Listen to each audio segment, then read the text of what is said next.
My name is Tony Ogden. I'm with Why Not Promotions Marketing. This is a company I started 10 years ago when I lived on the East Coast. And we sell promotional products. I mean, we take an agency approach to it with our recommendations and really how we present things. But at the end of the day, it's all surrounded by promotional products.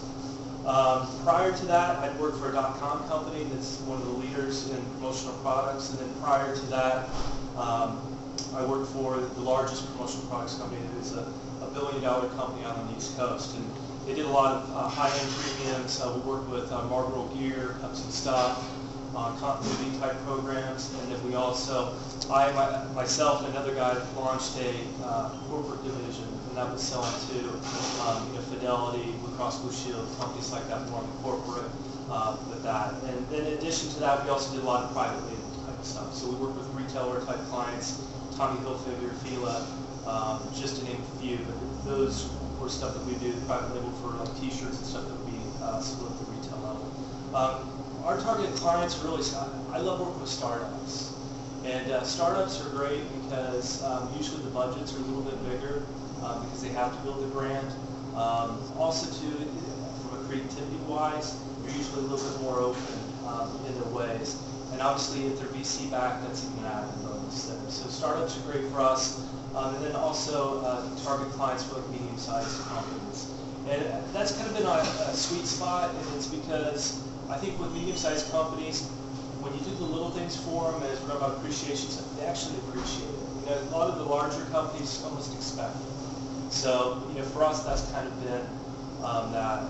From the promotional side, we do a lot of different things. I mean, the biggest category that we do is in wearables. That is the largest category.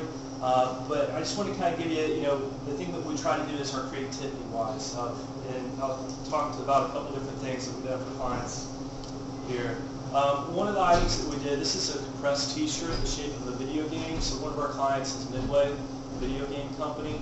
And they wanted to do something at the retail level with one of the big box retailers. So we printed the t-shirt, compressed it in the shape of the video game, and then this is the same graphics that was on the video game, so that it was done on the on-pack. So that once the merchant was there, they could just pass it out instead of scrambling around and trying to get away with that. So this was done for Midway gift for purchase.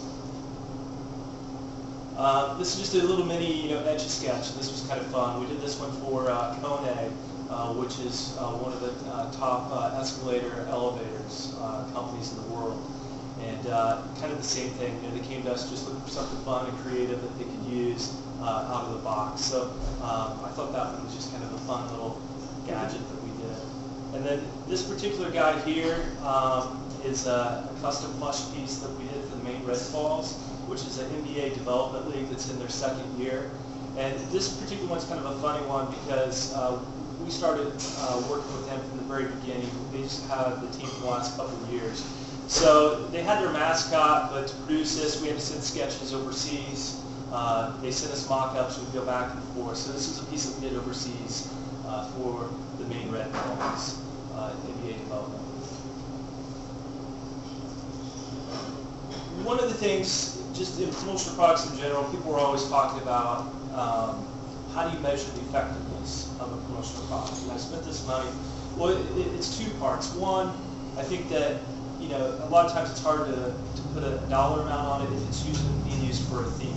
It doesn't get the so if you're doing a conference and the theme is sports related, and you have jerseys on the players and giving away little footballs and things like that, that'll have a big impact. Hard to kind of quantify the dollar amount.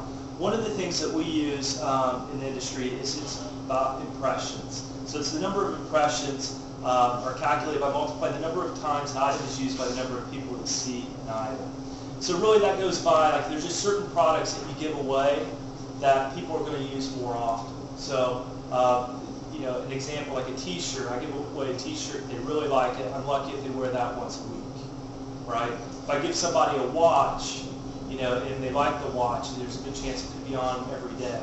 So every time that's exposed, that's an impression. So that's just a little metric that we use to measure things. Today I'd like to talk a little bit about 3D mailings. 3D mailings are basically, anything. It can be a box, it can be a tube, a can, anything that's really not your flat piece, direct mail piece. There's a lot of benefits with those. One, there's a higher response rate. Standard direct mail, a lot of people say if you get 1%, you're doing well. If you're doing something that's 3D, it's definitely going to get noticed because of the packaging. And then the other thing is too, it'll get passed a lot more often to the gatekeeper. Because if I hand someone this by itself, the gatekeeper gets it, takes a look at it, and good chance that it's in the trash before it gets to your decision maker. And then also too, it's really effective if you're doing B2B. So I know that some of us have, more the consumers, but B2B, it's definitely a benefit there. Now, disadvantage-wise, there's a cost involved with it, right? So, doing this is a lot less expensive than doing the whole package of something here. So it can be more expensive, but the key is really, kind of think through your creative and make sure that it's really targeted. If it's targeted either existing accounts that you're trying to increase the business by, or targeted accounts, that's the key really, just to make sure that it's very targeted. What I'd like to do is, I'll pass these out here, just so you guys can see here. I wanted to give you just a little bit of a case history in reference to, recently we just did a mailing ourselves. And this was one that went not only to our some of our existing clients that we think that we can increase our business with, but also then targeted market. So basically, the piece that went out was this piece right here. So number one thing, I don't know if anyone notices this, but like this here, it gets your attention, right? And this is really, to be quite honest, one of the most important things that we received was the feedback from this envelope. It wasn't necessarily what was inside the envelope, it was the envelope itself. When we dropped them off to the mail office, the post office, like, man, what's in that thing? So it really grabs your attention, and I think that that's the key. So what we did is on the inside, if I can open it.